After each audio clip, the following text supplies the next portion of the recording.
Hello and welcome to another rousing edition of Trending Topics with BB. I am your humble host, Brooke Brown, hence the BB. We're back and ready with new episodes, ladies and gentlemen. I know we have been on a hiatus, as you would say. It's been a couple months since I released a new episode. Life has gotten in the way, but nonetheless, we're on track to some great episodes. But before I get to who I speak to on this episode, I want to remind you that you can follow this podcast on any platform out there that provides podcasts. But if you are a Apple Podcasts, Google Podcasts, or a Stitcher subscriber, and you see the little option to comment and rate episodes and this podcast, I would be forever grateful if you did so. And even if you hate this podcast, do the same. Favorable, and life hands you lemons and you podcast. Wait, what? No, but really, please rate this podcast. It helps this podcast be found throughout any platform on the internet. And again, I appreciate all of the support of those that are new to finding this podcast, to those that have been listening and subscribed for quite some time.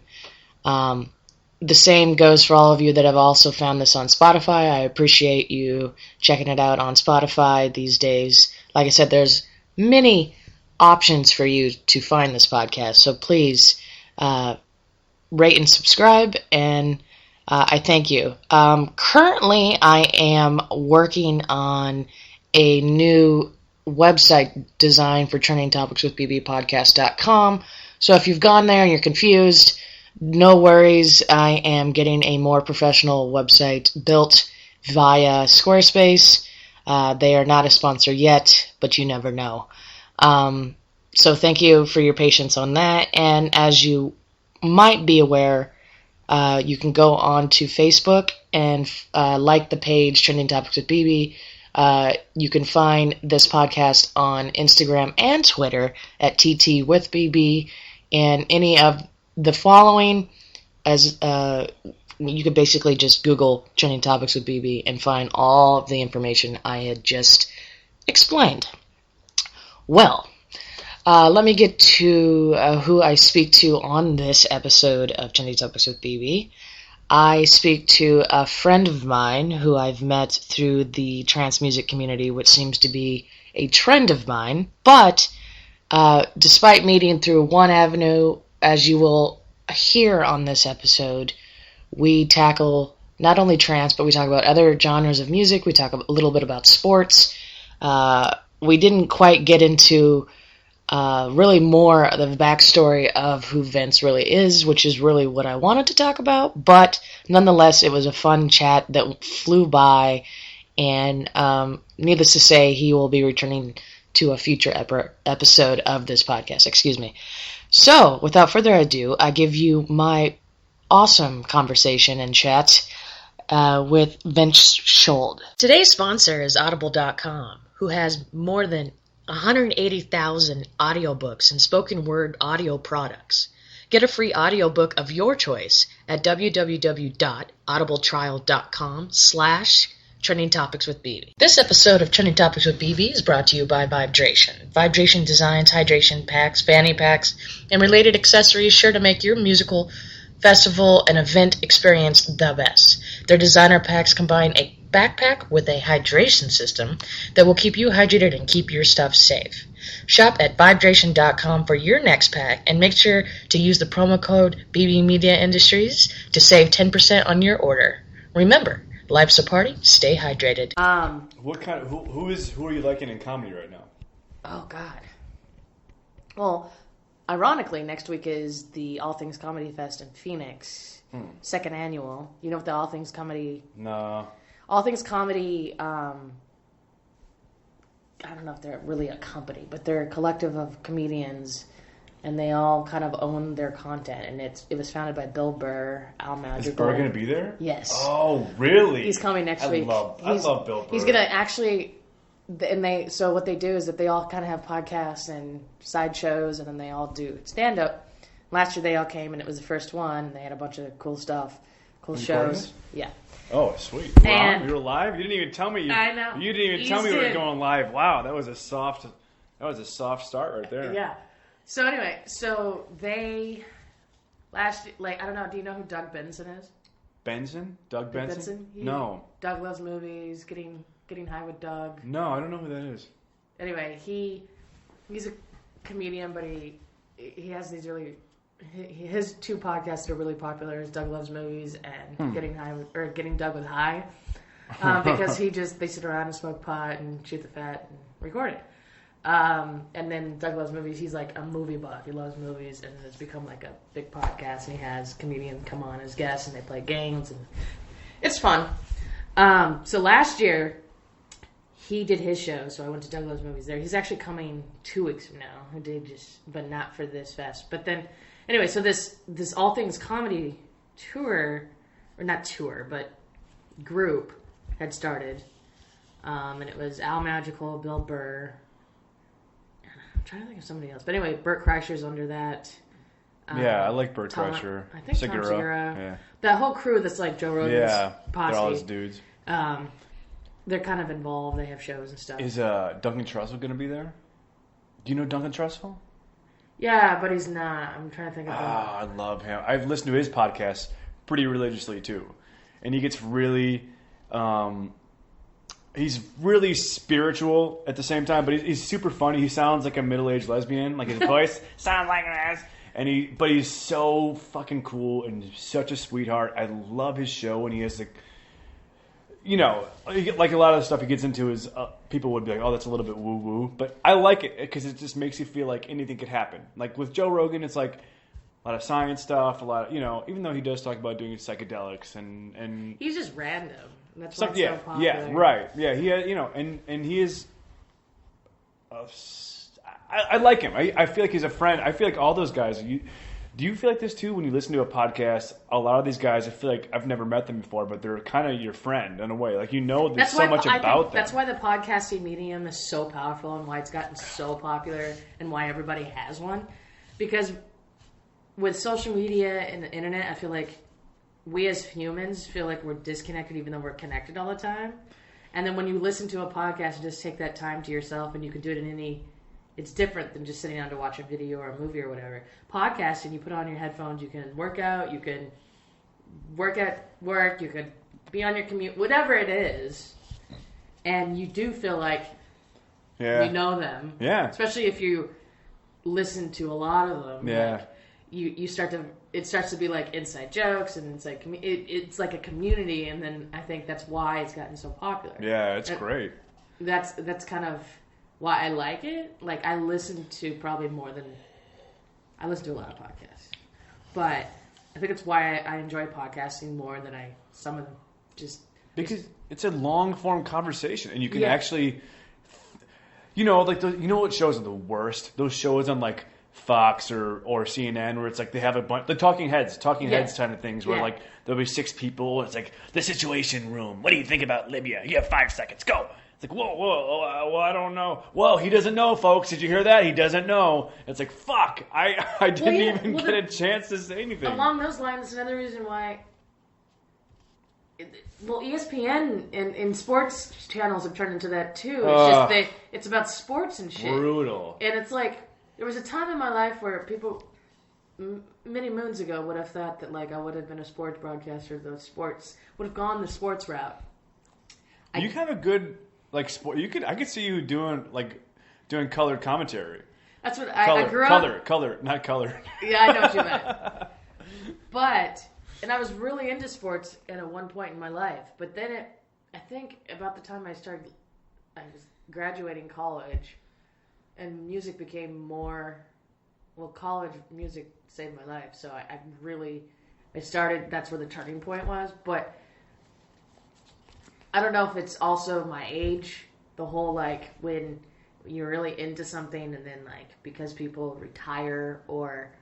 It just... that whole transition happened, too. Where, people I grew up with loving are now retired, coaching, or... dead. Yeah. Which when I was a kid I wouldn't have never thought that, but that whole transition has happened. it made it, I don't know, it's weird. So sports are not, I'm not as passionate in sports as I used to. Like music is just my life now, but it's just in other things. But it's funny because there was a time when I was like, oh yeah, sports. Wow. But then now I just get annoyed. Yeah. With the talking heads of sports. Like I can't watch ESPN. I have for years, I just can't listen to certain even sports commentators of games. Like I can't stand Joe Buck. I can't stand Jeff Van Gundy. I can't stand Collinsworth. I want to like, and I don't understand why they still have jobs. Like they have those very cookie cutter kind of voices that are like they don't say anything really offensive. They're very good at walking the fine line. Like if the team's winning, they'll be like, oh, and they'll be like, oh, this team, blah blah blah. And then the minute the game shifts, it's like, oh, this team. Very wishy-washy. Don't you hate it? Yeah. And I'm just like, okay, I understand that you're trying to be neutral, but that's not the way to go about being. It's hard neutral. to listen to. It's when they do. I used to be a big baseball. I still love baseball, but I was a big White Sox fan. Growing up in Chicago, huge White Sox fan, and Hawk Harrelson is. I don't know if you know Ken Harrelson, but he got in trouble so many times for just yelling at the umpires, yelling down on the field, just you gotta be bleeping me, and he got fined and yelling, just calling everybody out, and he said that strong Texas personality, but he was just yelling at people, and he was fun to watch, and he was a homer, okay, fine, but he wasn't like some just generic cookie cutter corporate guy, and that's hard to find now. Where are you gonna find that? Somebody with personality? Forget about it. Come on. I know. And that was the thing, is like, anyway, so that's kind of why I've transitioned from sports, because it's like, it's just as, to me, sometimes it's gotten just as political as politics, and to an extent, because it's like, oh, and the other thing is like, it's not fun to be a fan with other fans anymore, because there's more, I feel like people have gotten so hardcore with the team that they're like, you're getting jaded, bro. You're getting jaded. But at the same time, like, I think it's because I went to U of A, and, like, now I live in Phoenix, and, like, you mentioned you go to U of A, all the ASU people are, like, just hate. And I'm like, I'm 30. I don't give a fuck about the rivalry anymore. Yeah. You know what I mean? It's like... But people love that shit, And back in the day, the rivalry, it was brutal and blah, blah, blah, and always I'll go U of A over ASU, but at the same time, it's fucking college. Like, I don't fucking care. Like, there's bigger fish to fry than whether or not my team sucks, because, I'm sorry. Like, it's not important at the end of the day. Yeah. I mean, and it's kind of like a hypocritical thing to say, because I understand what it's like to need an escape from something, or... I think you know what? The more I think about it, though, to kind of push back on that a little bit, I think it actually... Because I was super into sports growing up. I mean, really, baseball was my life. I played it in the Marine Corps. I played it through high school. I played traveling baseball, and I played like Marine Corps team. And I was like, this is fucking great. I love it. But then you start thinking, if you start just thinking about life and how far away we are from everything, the size of the universe, and how minuscule everything feels, and then you're like, well, what the fuck does baseball matter? But baseball does matter, because sports do matter, because when you can get enjoyment out of something in life, you're here for a certain amount of time, whatever you believe. I mean, we're here, and just it takes you away from the bickering and like the left and right of politics and all that stuff, and people are at each other's throats. Yeah, but I still see that kind of shit happen in sports, though. Like, I mean, I guess it's also because... If you watch ESPN, you see it. But otherwise, on the field, not maybe with the football thing with, Kaepernick a little bit. But even that wasn't really political. That was just him using his position. I think on ESPN, yes, you will see that stuff. But I think for the most part, the players it's a game. We're going to do this. Right, but at the end of the day, I've got into some heated sports debates to the point where it's like, halfway through it, and it's really heated. And what were you arguing about? Exactly. That's my point. It's like, why did we just waste 20 minutes arguing about a stupid statistic when at the end of the day, neither you or I can control whatever the fuck that stat it was.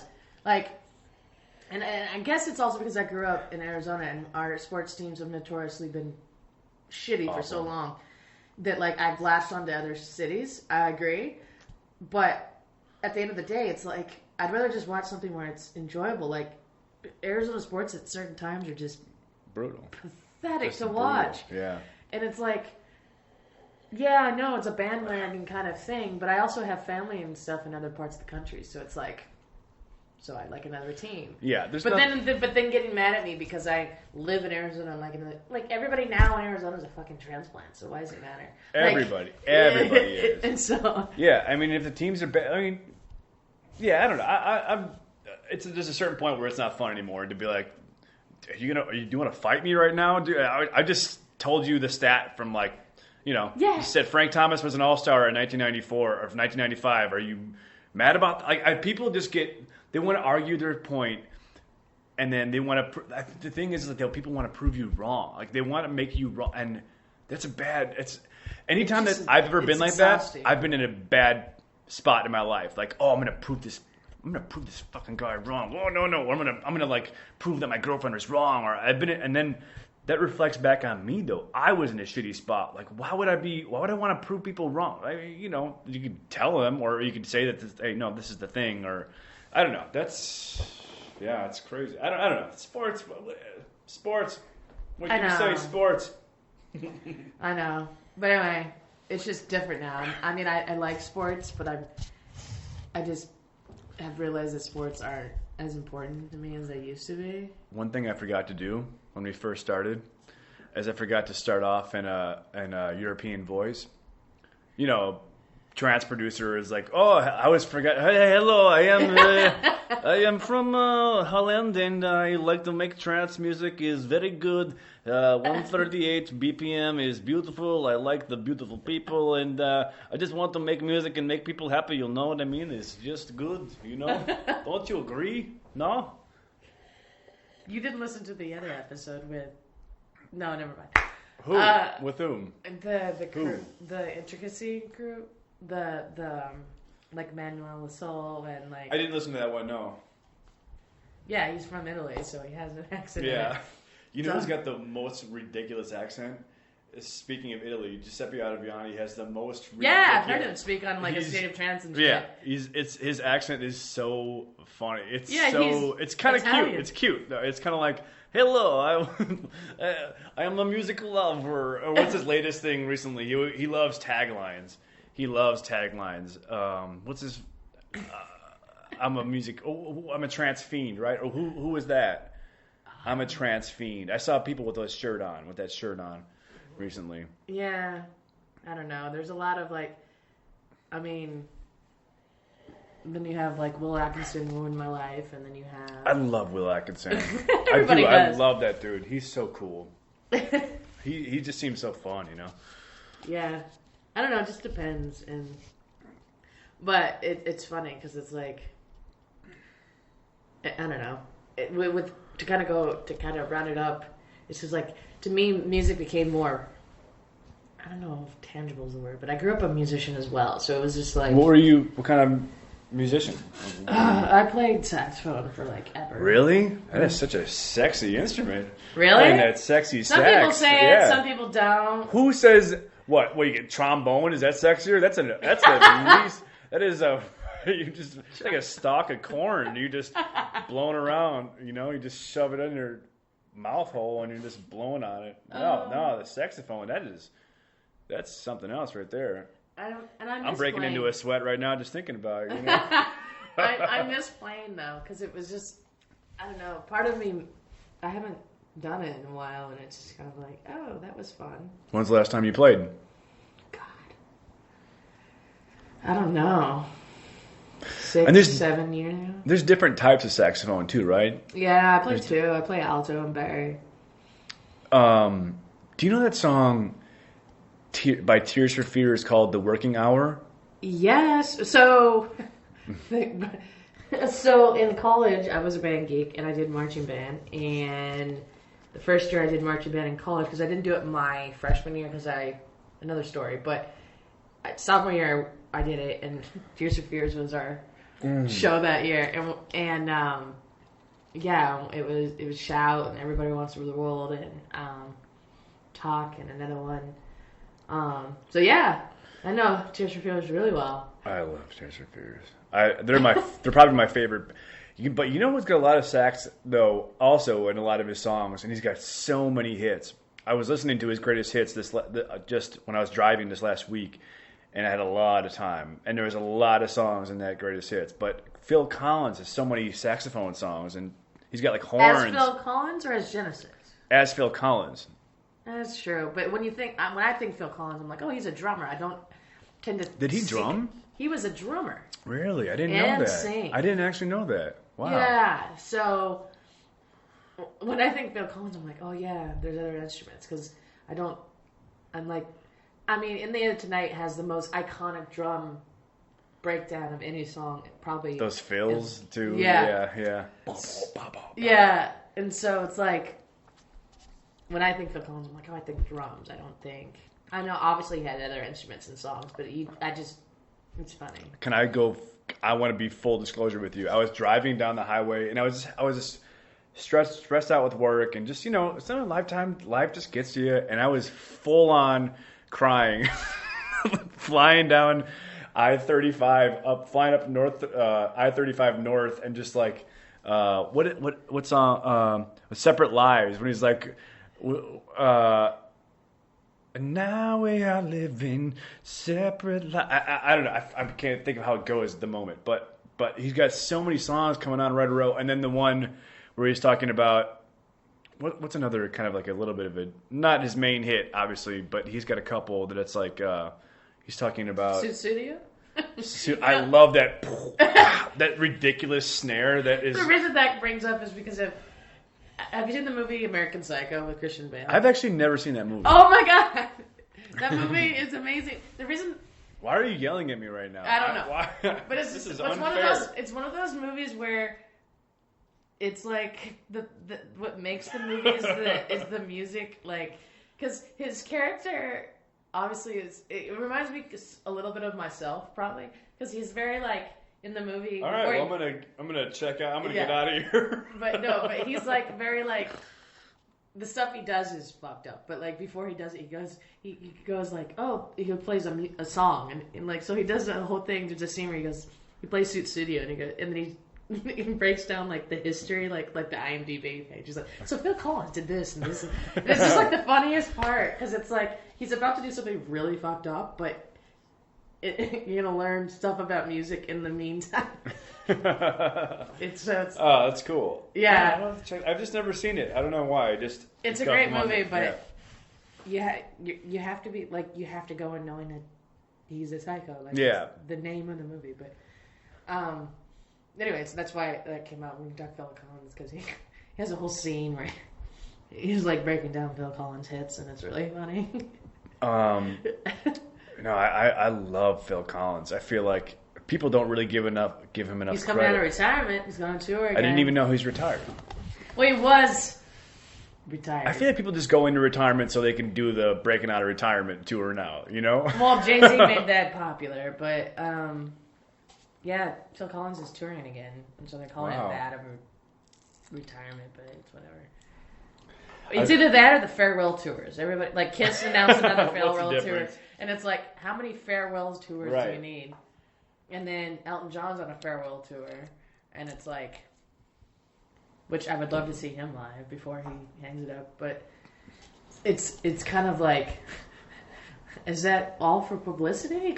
Yeah, or maybe, people just get fed up with the music business, like you were talking about. People get fed up with the music business, the business side of things, and then they're just so fed up. You know what was a really cool thing to hear?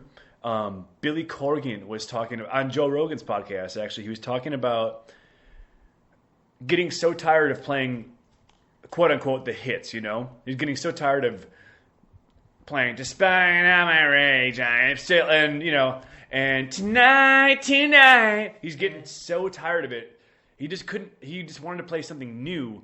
But the fans that love the band, they love those songs so much, and you go to the concert and you want to hear those songs. You love those songs. You connected with those songs as a kid. You grow up with them, and people are just living their shitty fucking lives. Sorry if I just spit on you, but they're living their shitty fucking lives. We all are, and it's like we want a little bit of a release. We want to separate ourselves, just get out of it for a little bit. And he was talking about being able to get over the fact that he was tired of those songs, and then just try to reconnect with the fans that were loving the songs, and through the fans actually love those songs again. And that's a cool, I never thought about that. I mean, that's got to be so... I've heard a lot of artists say that, though. Yeah. The ones that have been around for a while, they get in that rut where they're like, oh, this song fucking again. But then they have a moment where they see it through a fan's eyes, and then they're like, oh, this is why I do what I do. Yeah. They just lost sight of that. And I've heard that over and over and over.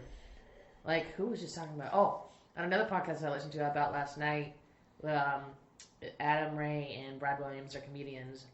They've had the Goo Goo Dolls on for like the third time. I love the Goo Goo Dolls. And they were just talking about that, how, because they're on this, they're celebrating one of their albums, like the 20-year anniversary. They're on this tour right now. This was a few weeks ago. They actually came here. Mm-hmm. And I remember, he said something about, you're going to play this song, and then they're like, oh yeah, we do. And we were talking about how even though they played them a lot of times because they're so, they've changed it though. Like the tempos have changed, the way they sing it based on who they are now. Yeah. But it still doesn't lose the like blueprint of the song, basically. I don't know if that's the right word I'm looking for, but makes sense. Like, so they were just talking about how, like, they still enjoy what they're doing, but I've also heard other artists talk about how they go through that time where they're like, oh, I don't want to ever fucking hear this song again. I don't want to play this song. I don't want it to come up. But then they're like, I can't do that because fans are paying money to hear that song. So yeah, people talk shit about the Goo Goo Dolls, actually. The Foo Fighters, Coldplay. Coldplay is my jam. And the funny thing is, like, I've always loved Coldplay, but I didn't really like. Was it 2017? I decided to go to the tour for the first time, and I went to Rose Bowl, and it's probably one of the most epic concerts I've ever been to. And I've been to a lot of concerts, and something about being in a stadium with 50,000 other people, and we were in unison singing every lyric. That's crazy. Everybody was having a blast. It was just like, I mean, we have those kind of feelings in the trance world, but it was different. It's just magnified when it's just so many people. It's not by accident. We didn't just come here by coincidence. It's like we came here to see let's get this going, you know? Right. It was just fun because it was like, that's why you do music, is like that moment where everybody's on the same page. And I don't really know about them that much. I know, their songs are really good. They're really good at writing lyrics, and then just like sometimes I'm not even a huge fan of them, but sometimes their songs come on and I'm like, oh, I get it now. You know, these guys are good. But Goo Goo Doll, I'm bringing it back to Goo Goo Dolls again because I love the Goo Goo Dolls so much because people talk so much shit about the Goo Goo Dolls. But they got their start in like 1985. Their first album came out in 85, and it was a straight up punk rock. And then they started to slowly transition. You know, they were in the Twister soundtrack, and grunge happened. A little bit of all that stuff happened. Nirvana and the Foo Fighters. It kind of turned into mom rock a little bit, and then it turned into mom rock a lot. But that band is so good, and their songs remind me of summertime. They just remind me of summertime so much. And I love, what's his name, Johnny Resnick, and the other dude, the bassist, used to be the main singer for the band. They used to be. They were the two that were on the podcast the other day. Yeah, they just seem like such fun dudes. You know, I just love that band just because they seem like such cool people. Yeah, I don't know. It's funny because when how when you're a kid, I don't know. I grew up around music a lot with my parents. I was born at a very young age. So I was like 0. So was I. Let me tell you, I think we're tied actually for the youngest born ever. We have world record for the youngest age born ever. Both 0. I think, I was 0, you were 0. We can't, Right. Who's to say who is before? Younger? Right. But I mean, that's neither here nor there. Maybe it's there. It might not be here, but it is there. Okay. Well, the point I'm trying to make is, it's growing up around music was great, but then you know how when you're a kid and you're like, you like your shit, and then you're like, you have your folk shit, and I was raised to appreciate what my folks liked, so I grew up. That's why I've seen Earth, Wind, and Fire like 4 times with my mother, because that's her band. We've seen Chicago, them together. There's, stuff like that where I appreciate their stuff. Like, I'm just love music. But, when you're a kid, like, growing up in the 90s, we were all, like, going through all there was grunge, there was the pop bands, there was metal, there was everything going on in the 90s. And then even when I first heard my first dance record, it's funny because you're like, oh, I'm never going to, you don't have that, like, nostalgia in your head, like, oh, I'm never going to be old. I'm now to that point now where I understand when my parents would be like, oh, later you're going to like, that whole... Yeah.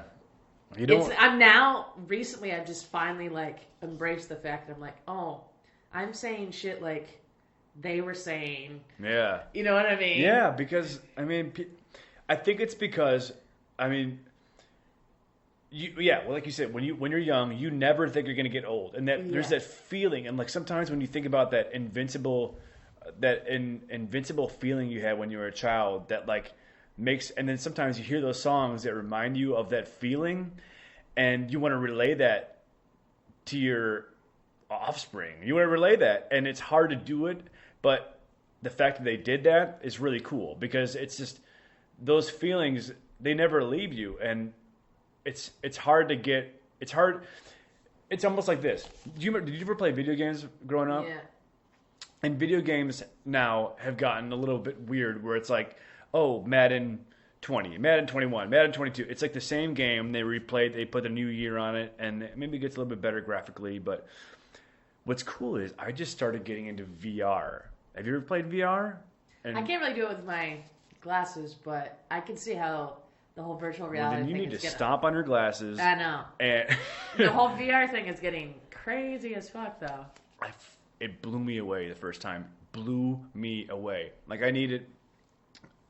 I actually like that game Resident Evil Biohazard. Like I didn't go to Louisiana last year, but I felt like I was there because I played that game, and I felt like I was actually in Louisiana in this scary ass abandoned house, and I feel like that reminds me of how I felt playing video games as a kid. Like that feeling of like, oh, I'm immersed in this world.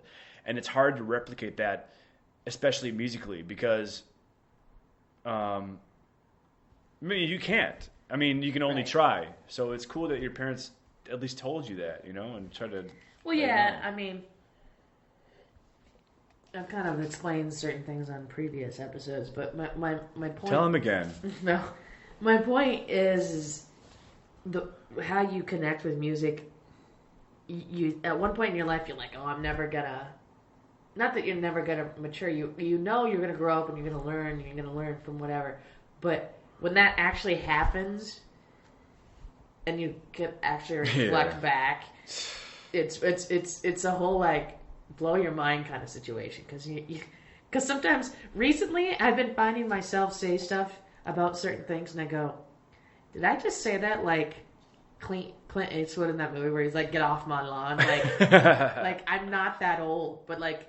In certain things where I'm just like I feel like that sometimes with the trance world, because I guess I am a purist, but at the same time I'm willing to listen to new shit, but at the same I believe in what the foundation of trance music or just dance music as a whole. So when people are like overly trying to be like, we gotta be the new and upcoming and all this bullshit, I'm like, that's great if you're talented and if you're putting in the work. But if you're trying to, as we were talking about the whole ghost producing thing, or trying to steal somebody else's work, I lose so much respect for you, and it's completely obvious at this point now. But I guess it's because I'm so ingrained in the whole world. But it's just hard for me. Like when people talk shit about OGs, I get very like defensive, and I'm like, am I really to that point where I'm defending? Because it's like. Because think about it. Think about it this way. Even he's not trance anymore, but he's so iconic. Tiesto's in his 50s. Yeah. It's hard. Like, I know this, but it's just, if you really think about it, nobody's getting any younger here.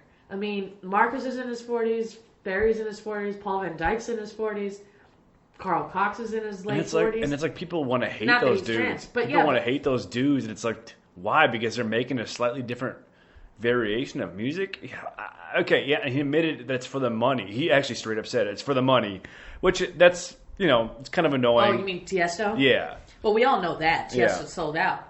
But the point I'm trying to make is, it's like, you can't. It's just funny because it's like you can't. There's got to be some kind of progression. I just feel like people need to know the history of shit. I'm very like, I grew up knowing musical history, and I've always studied music, whether it's actually the theory of music or it's just knowing certain genres.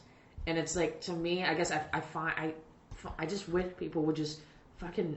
We have the internet now. Just fucking Google something and at least know the 101 Wikipedia page, because it's just like. Sometimes I feel like if you know the history, then you have a little bit more foundation to at least respect it. You don't have to like it, but at least respect it. There's so many things that you could look up, and there's so many roads you could travel down the internet.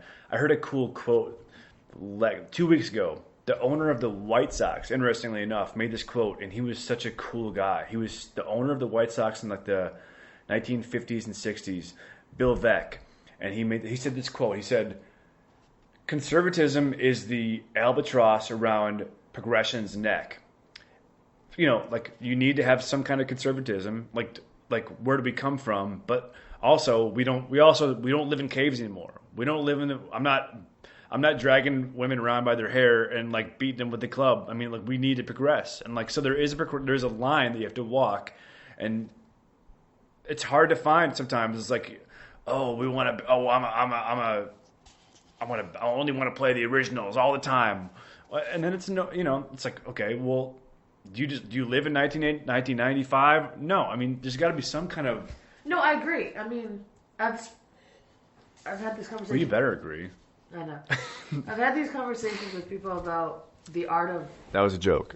The remix, like, I love remixes, but recently I've been feeling like we're remixing. Remixes. Oh my god! Remixes. It's just don't even. And then the bootlegs of the remixes. Don't even. And I'm just like, at what point can we just have the original and maybe one remix? Why are we? What I don't understand is what's happened lately is like they announce they have new shit, they release the new shit, but with the new shit is also the remixes. There was a time when you would release months. Even maybe years would go by, then somebody would put out a remix. Yeah. And then you'd be like, oh, that's cool because they put a variation on a song. But now, it's like there's remixes of the remixes of the remixes, and people want to be the remixer just as much as they want to be the original artist now, and and I'm just like, this is the problem. It's like it's just like right now, like Gareth Emery just released that Call to Arms track, but he's already had Cosmic Gate and a bunch of others remix it. So, like, I don't even listen to the original because, obviously, I like Cosmic Gate. But it's just like, oh, yeah, that was a new track that Gareth released. But he also released it with, like, 4 fucking remixes. So I'm like, oh, okay, now I gotta know the original and the...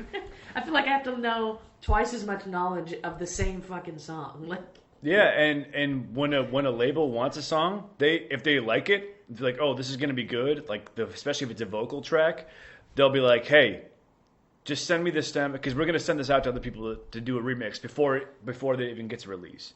And it's kind of annoying because it's like, dude, I just spent so much time. It's on the one hand, it's like, oh, maybe the song's gonna get more ears. Maybe it's gonna hear more. Will maybe in the long run. But I know, but it's like, what happened? Where's the pride of like doing your own song? It's like people don't even want to do. People don't actually want to make the song anymore. I know people that are waiting for the chance to do remixes on other songs. I know them, but it's like, what?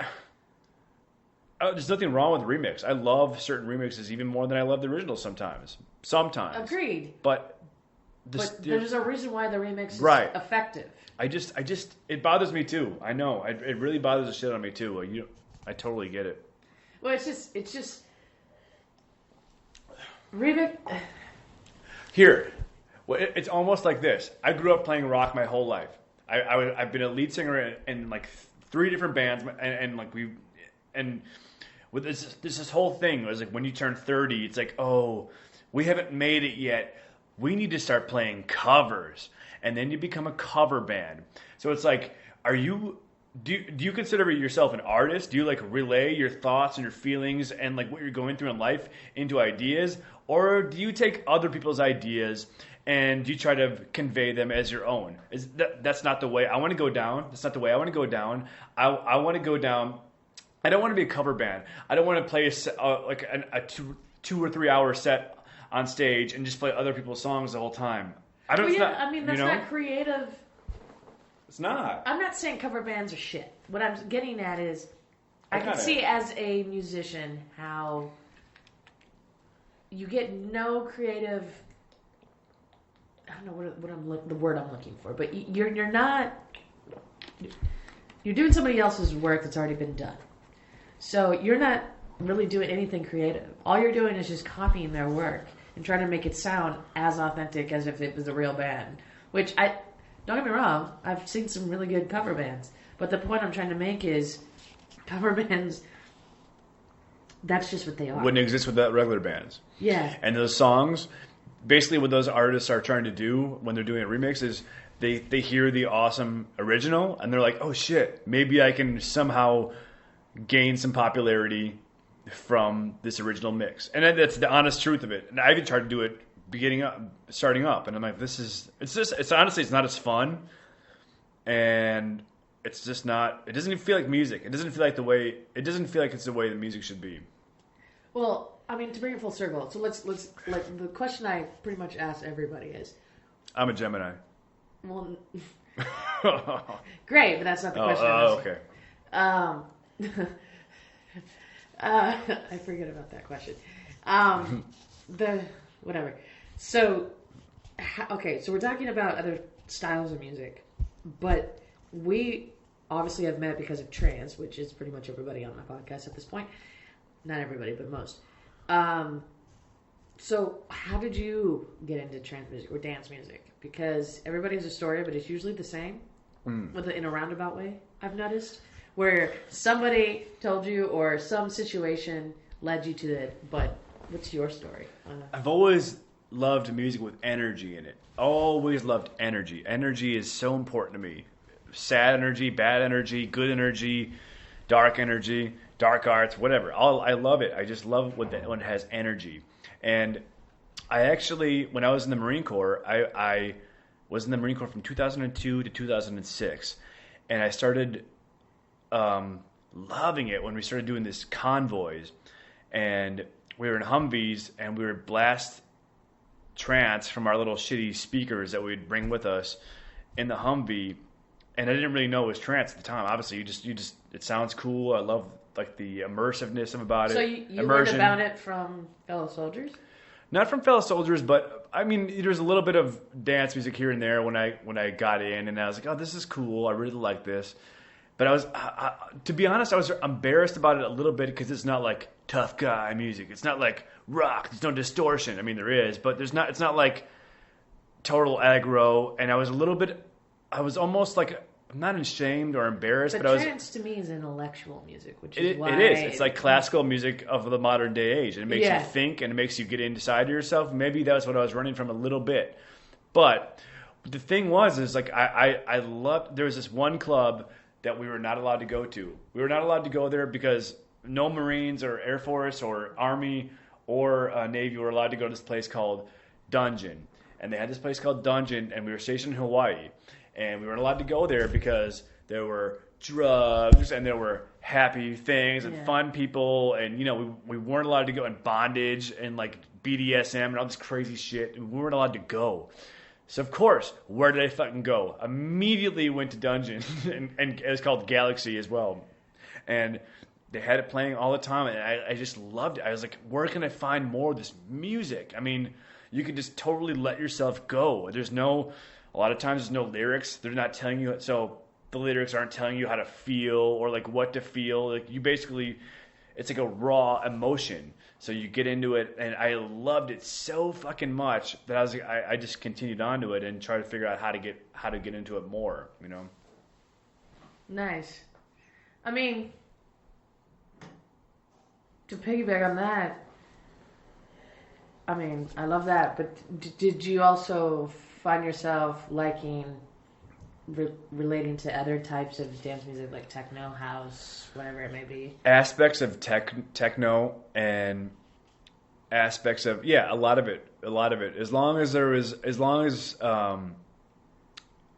I don't know. There's just this feeling. Do you ever hear it? There's this feeling that you get when you're listening to music from, especially trance from like the late '90s and early 2000s, where it's this crazy feeling of freeness, and there's no. That'll never get old. Yeah, and it's underground for a reason. It's underground for a reason. It's not like it's not pop because it literally cannot be pop. Like there's certain songs that are just so immersive and they just make you think about yourself and your life and things you're going through in the past and the future. And it's not Miley Cyrus, and not to knock on Miley Cyrus because she's great, but it's not. It's just something. It's just like a feeling that you get, and it makes you move when you're on the dance floor.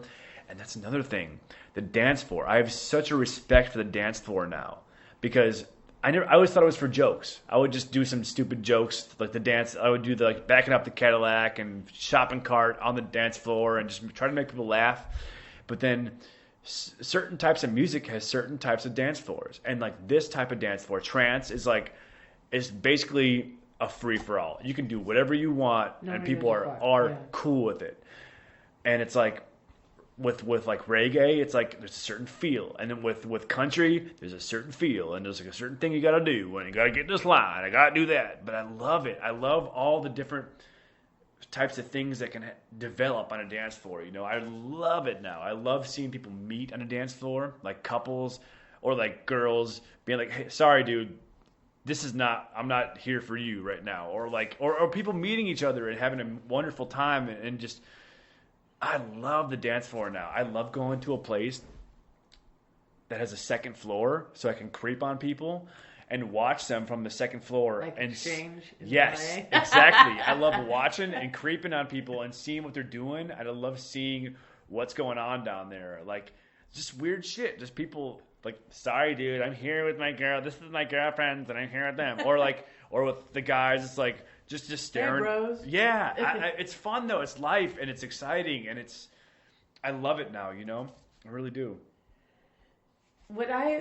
So I kind of explained it in the previous episode, but I was in that ridiculous world following the New Kids for 7 years. I loved hearing you talk about that.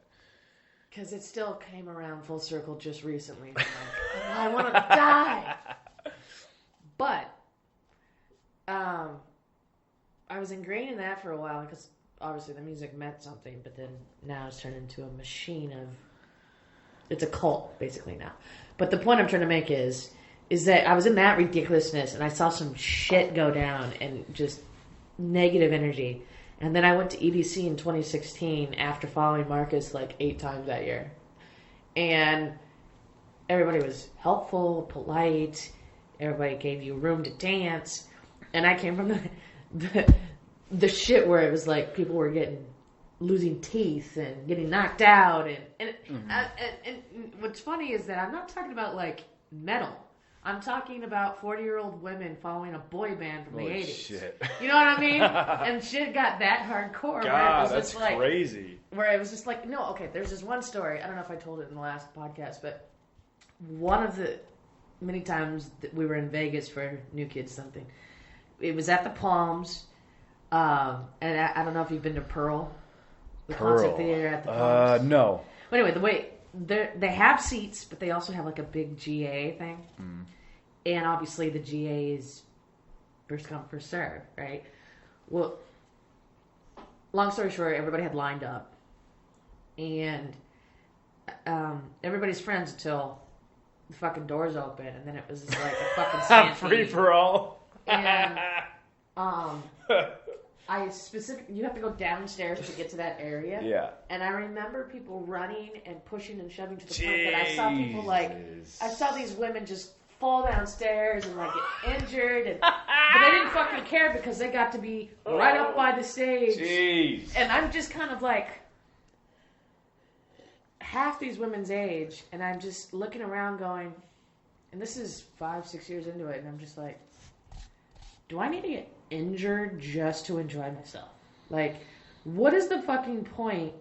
First of all, and a lot of these women by this point into it have met them, have seen them so many times that why do you have to be belligerent just to get your spot? Like, it does not make sense. It does not make logical sense to push somebody over just to get 5 feet. Like, we all bitch about drivers that do that.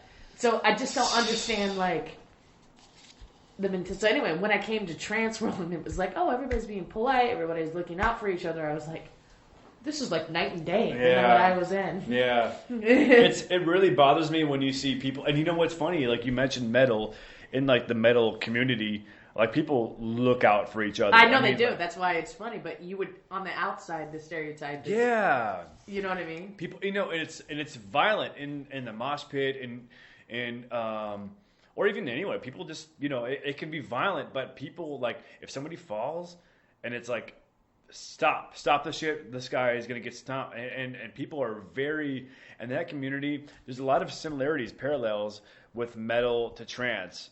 And even classical, because I noticed the similarities with classical music to trance is like the chord structures, the flow, just the feel of it. Like you could feel similar. And then from metal to trance, it's like people look out for each other. It's a strong community. The love for the music it's not pop music, but it's a strong underground following, and people, they look out for each other, and that's really important because it's what are we here for? A couple of years, and then like we get to stop on someone's brains to get to the front row, and it's like, oh, you fucking made it to the front. Now you get here. It's just so brutal, man. And the other thing about that whole story is that we still had an hour till the show started, so we're all in our spots. Jesus.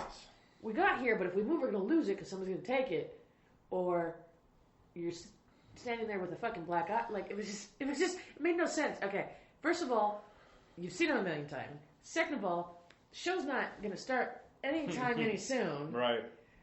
And third of all, it's not that serious. Like, that's why, I don't know. No. I've just gotten, with as much as shit as I've done, I've just learned that that's the other thing why I'm getting to the point where I'm like, I just want to enjoy my love for it. It comes to the point where all the other shit is starting to... It did it back then when I was dealing with that shit, and it's coming full circle again where it's like, I don't care about the business side. I just want to fucking hear trance. Yeah. Like, at the end of the day, it's about the music for me. Like, it always has been, regardless of who it is, what it is, it's about the music. I've been having a hard time with that. I've been having a hard time balancing out basically working out the business side of things between the business side of things and the musical side of things, because it's so difficult to be able to get shows in Phoenix or wherever. I mean, that's why I moved to Phoenix, because I couldn't get any shows in Chicago. It's just been, you got to kiss ass and you got to suck the promoters' whatever extremities, and it's just like I'm not. Even when I do it, I've done it a couple times, it just feels like it makes you feel dirty. Oh, right? It's just dirty, and it's just like that's not who I am, and I felt like just cheating myself a little bit, and I don't want to do that anymore. And that's why I'm so glad to have met all of you guys here, because I know the scene, the Phoenix's scene it's not like as huge as LA's or New York's, but it is a strong scene, and there's a lot of real cool people, and I've had a lot of fun since moving to Arizona, and I think Arizona as a state and just the people here are really cool. There's a lot of diversity of people, just hippies, cowboys, all kinds of people are here, and I really like that about Phoenix. It's like there's some balance here, Like LA is, I feel like it's not balanced. It didn't used to be like that, but now everybody's a transplant, basically. Yeah. Us natives are a minority, but I mean, that's the beauty of it. But I guess it's a personal gripe of mine. It's just I just want to listen to fucking trance. And at the end of the day, whether or not, I don't know. And that's I know we were saying kind of off the record, but we were saying kind of how this whole ghost producing thing is getting out of hand. And the reason I brought it up is because I have literally noticed the sloppiness of them even covering up who's ghost producing. And I'm not going to name names, but it's pretty obvious there's these two producers that are now back and forth. One will create a song, or the other create a song, or they collaborate on a song, but then they get it released under either or's name, and it's completely obvious to the point where I can tell the chord progressions or somebody else. Like, where's the artistry? Where's like the creativity? Where's like are we just doing it for financial gain, or like because it's like stealing jokes if you're a comedian. It's like we all know who the joke stealers are in the comedy world. It's like we've all heard the rumors, and the ones that did it are not in the game anymore. Yeah, and I can name some names right now. Yeah, we all could, and I can name some names, and I know you could of the ghost producing thing. But it's like if something happens like that to me, where it's like somebody steals a chord or a thing or a lyric that of mine, maybe I'm a little bit upset because it's like I thought of it, but I'm actually not that upset because if I don't have another thing in I love going to the next song. Right. If I'm finished a song, I'm ready for the next one. I'm ready to go. I love like the whole process of it. Like let's get whatever. I'm in a happy mood or I'm in a sad mood. I'm gonna make a sad or a moody ass song. I'm gonna do it because that's the mood I'm in. And if some people can't do that, then I don't really feel bad for them. Maybe they should have done something else. I just don't. I don't. Well, at the end of the day, are you doing it for the music or are you doing it for the notoriety? Because people say, "Oh, I love this music and I'm in it because I just really like connected." But when you can tell that they're a type of person that cares more about how much money they're making or which next strategic move they are, then you can tell that they're not in it for the music. Yeah. Because if you love the music, you wouldn't care about that at all to an extent. I know there's some people that might argue otherwise in terms of the fact that overall the music industry is such a fickle one. So you have to like grind, but that's kind of the risk you have to take if you're, and it's not just music. Let's talk about arts in general. I mean, acting, painting, whatever it may be. Do you love it? Okay, that's one thing. And now you're going to hone your craft? Okay, that's the next level. And then from there, the business side should come to you because then it's like you've proven yourself. Yeah. Not I'm going to weasel my way in and it's who I know in the business. But it happens all the time and I see it constantly. And now that I've been doing this for like 15 years, just music in general, I start feeling bad because a lot of my good friends that I started out with, they're actually quitting. They're like, I can't do this anymore. I can't do this anymore. I don't have it in me anymore. And I'm like, fuck, I feel kind of bad. I feel kind of good in a little bit because to be completely honest, I feel kind of good because it's like, I still feel pretty strong even with all the bullshit. I'm like, I still love this shit. I still love the whole process of it. But I can understand why somebody would just be like, there's just too much bullshit involved. There's like this. So I could see why people get upset, and I see people, my good friends, or just people that are they've been in it, and they're like, I'm done. I can't do this. Like, I get it. I totally get it. But on the other hand, I feel pretty strong. I feel like trance.